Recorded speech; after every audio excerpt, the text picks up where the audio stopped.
লামা চকরিয়া সড়ক পাহাড়ের মাঝেও বয় নিরাপত্তাহীনতার যাত্রা।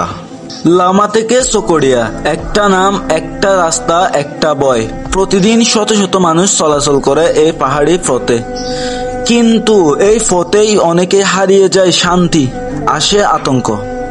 এই রাস্তা পাহাড়ি হওয়ায় একদিকে যেমন সুন্দর, অন্যদিকে তেমন ভয়ঙ্কর। বছরের পর বছর এখানে ঘটে যাচ্ছে একের পর এক ডাকাতি। রাত নামলেই ভয় বাড়ে।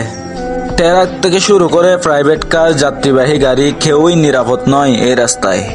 ডাকাতরা মূলত টার্গেট করে ভোরবেলা কিংবা সন্ধ্যায় চলাচল করা গাড়ি।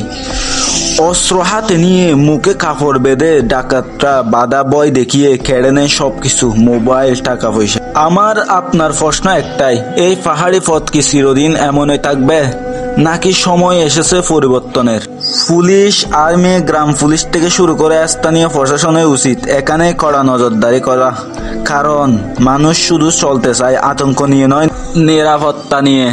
লামা থেকে চকরিয়া আসা যাওয়া রাস্তাটা বয়ের নামে আমরা দেখতে চাই না। আমরা এটা সহজলভ্য রাস্তা, বর্ষার আরেক নাম হিসেবে দেখতে চাই। চলুন আমরা সতর্ক হই, অন্যায় দেখলে প্রতিবাদ করি।